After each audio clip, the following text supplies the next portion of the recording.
and gentlemen, welcome to yet another segment of Burned Coverage, Week 9 edition.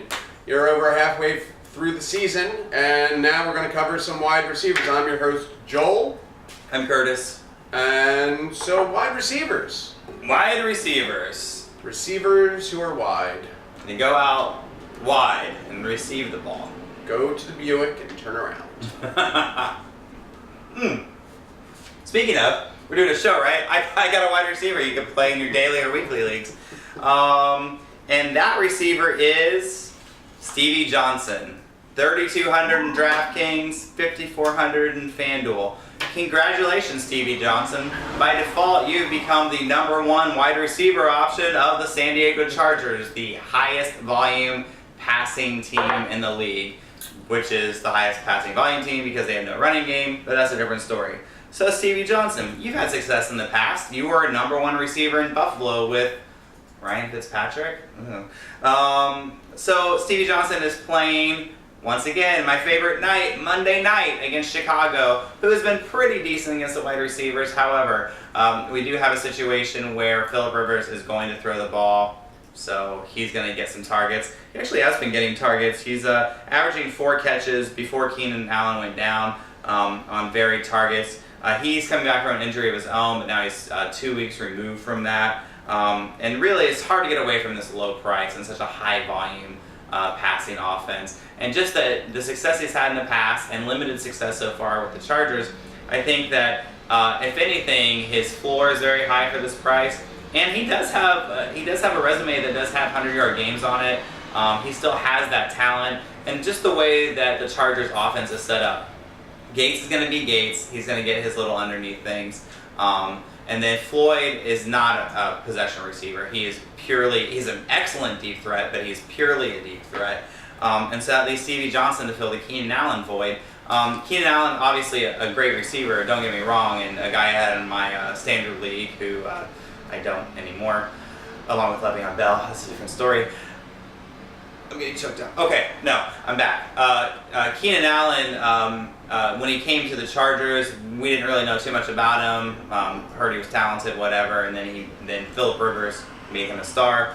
I see Stevie Johnson almost stepping into Keenan Allen's shoes here, not putting up the 15 catches a game, but certainly 8 or 9 catches I don't think are out of the question in any given week. I'm not saying it's going to happen this week, but he's certainly going to get double-digit targets, I think. So 3,200 DraftKings, 5,400 FanDuel. I think it's worth the price.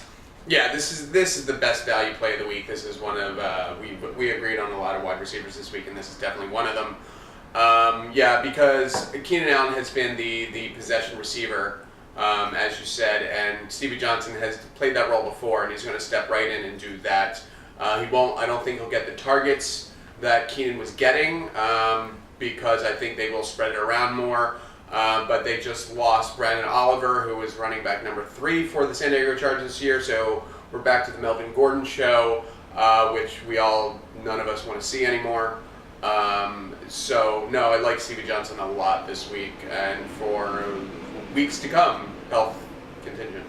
Yeah, the Melvin Gordon show is a show that just won't go off the air no matter how bad it is. Yeah. The reruns just keep playing at 2 a.m. and I just keep watching them.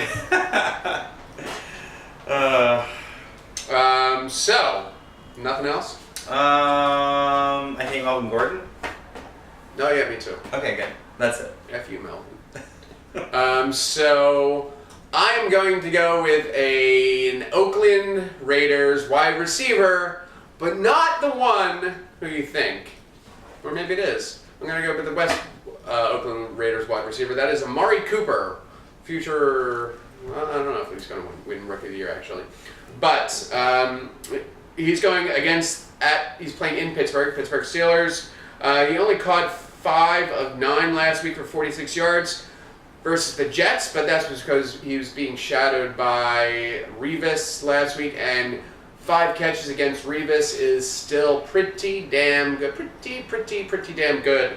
And the reemergence of Michael Crabtree, who is actually leading the team in targets and receiving yards, is only going to help Amari Cooper because teams have now learned that they can't just shadow Amari with their best cornerback, and they have to play the two high safeties.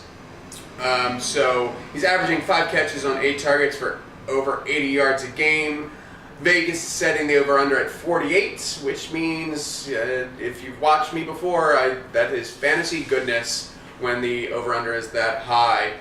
His prices are $7,300 on the Duel, $6,700 on DraftKings. I really think that this week is the re-emergence, not that he's gone anywhere, but after the 1-week hiatus, this becomes the Amari Cooper show again. Yeah, and in fact, I think this week, Amari Cooper is a great play. You did kindly mention Crabtree, which I really appreciate. Yes, maybe you weren't thinking that Cooper would be the guy. Maybe it was Crabtree. I don't know. But I will say that Pittsburgh, I think, is going to be back this week. And that would be my biggest reason to play Amari Cooper or Crabtree. Crabtree at 4,900 and 5,800 in FanDuel. Because Big Ben's going to put up points. No Le'Veon Bell. I think they're still going to run with D'Angelo Williams because he has success, but maybe a little less. I think they're going to try to open up the playbook a little bit. They still went down the field a lot with Antonio Brown last week to limited success. But Martavis Bryant's there too. Heath Miller's been gobbling up the middle of the field. So I see, as Joel said, the over-under is pretty high. I see a high-scoring game here, which means that they're going to have to throw. Latavius Murray for the Raiders has had limited success this year. He's put together some decent games, but mostly like the 80 and a touch game. Nothing to light the fantasy world on fire. Still good games, but it is what it is. But I just think this means they're going to go with their strengths, which is obviously the passing game right now. So Joel kind of stole my wide receiver pick, which was Crabtree. He took my joke, which was I'm going to pick the receiver for the Raiders that maybe you didn't think I'd pick. It's Crabtree, whatever. Crabtree's 4,958 and FanDuel. I think a better value play because he does have more receptions. Amari Cooper does have more yards, he's getting more yards to catch. So that is something. They have the same amount of touchdowns. So for me, Crabtree is the play in this case, just a lower end. But you know what? If we're going to just steal people's material and go off the cusp, I got a guy. I'm still bringing it. Here. And so while you look for somebody to talk no, I have. I just didn't I'm going to talk about, we have a League of Notes, as we've mentioned on the show various times. And as you know, we mentioned it last week, the both sides of the Scouts played each other last week. And I was on a heavy bye, so I was forced to go to my very highly stacked reserve bench and start one Michael Crabtree and one Derek Carr. And now Michael Crabtree, seen right here in a Niners uniform, pitched for him in black, and he will look very similar. He is now the second official inductee to the Table of Fame because he led me to an 80-point victory over the left side of the couch. I have no problems with the Michael Crabtree call because he's in the Table of Fame. And Keenan Allen, Le'Veon Bell. This isn't about our league, so it's not. So let's just move on here. I was just stalling until you found something to talk about. I've got it. So I have another low-end guy who has been emerging in the last few weeks, and that's Brandon LaFell. Coming in 3,200 in DraftKings, 5,200 in FanDuel, versus Washington. So as we've spoken about before in our quarterback segment, with Matt Ryan, they're playing a bad defense, and so people want to stay away. I've heard in certain circles that people aren't going to play Tom Brady this week because, it's going to be a blowout. How's it going to be a blowout? Because Tom Brady's going to throw 4 touchdowns. Throws 4 touchdowns every week. And I think one of these weeks, and this week probably, it will be Brandon LaFell that gets his first touchdown. He had 7 touchdowns last year, 953 yards, and he's seemingly an afterthought in this offense, which is weird, where the guy on most teams who had 953 and 7 touchdowns would be your number 1 receiver. But Edelman and Gronk, of course, do their own damage. LaFell is a deep threat. And unfortunately, the Redskins have a guy who can't cover a deep threat worth a damn in D'Angelo Hall. So hopefully D'Angelo Hall will be on LaFell at some point when he gets his bomb. He is now cemented as the second wideout. I know there's some Amendola love out there, but really Amendola was only there in a pinch, playing because LaFell wasn't playing. Amendola didn't play much last year because LaFell wasn't playing, and he didn't play much last week against the Dolphins because LaFell was out there. LaFell's first week back, he had just a ton of drops. I think 6 drops, something ridiculous. The last week, he brought it back together, had a pretty good game. I just think that for, once again, another really cheap play, 3,200 in DraftKings, 5,200 in FanDuel, so he actually comes in cheaper than Stevie Johnson, and just really good value play this week. Yeah, I don't know if you mentioned, but LaFell was on the PUP list to begin the season, and so he was unable to practice. But Brady has raved about him. That first game back, yes, he looked ugly. He looked like he hadn't played in a year and a half.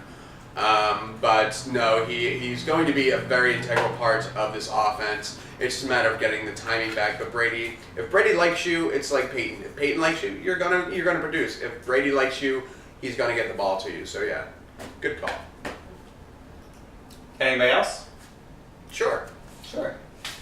Well, he's waiting here. I just want to mention that my star players were injured last week and the week that he played me, and I'm still in it. Don't worry, in my league of note. I'm going to go with Jarvis Landry, who obviously I love him because I think I've mentioned him half the weeks that we've been doing the show. Jarvis Landry, Miami Dolphins going against the Buffalo Bills in Buffalo. Buffalo is giving up the 6th most fantasy points to wide receivers. He's a target monster still, even though the targets have decreased a bit with the coaching change and the recommitment to the run and the reemergence of Lamar Miller.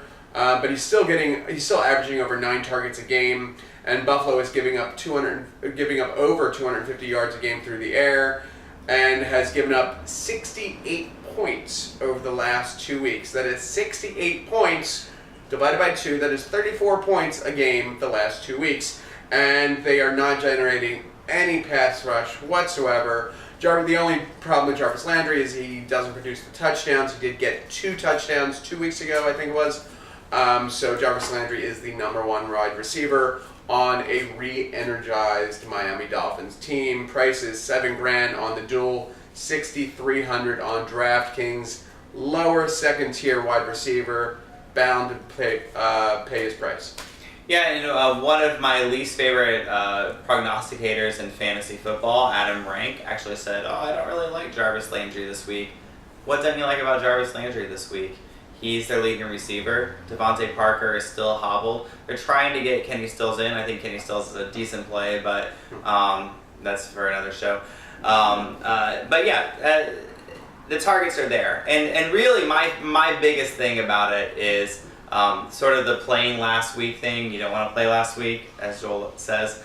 In the brotherhood of the AFC East, Big Brother just kicked Little Brother's ass. The Patriots annihilated the Dolphins. It wasn't really a game at all. Jarvis Landry still produced because, of course, they're throwing, and he's their number 1 target. So this week, what do? When you're the middle brother and you're playing your little brother, you're going to kick his ass. And the Buffalo Bills are certainly the little brother to the Dolphins right now. I think Jarvis Landry. The best thing about the Dolphins is if you've had the chance to watch a few Dolphins games aside from the Patriots game, especially since they got their new coach, they do a lot of different interesting offensive schemes. They have to do a lot of end-around runs, fake pitches, fake screens. There's just a lot going on that if your defense isn't ready and mentally aware, they can really catch you off guard.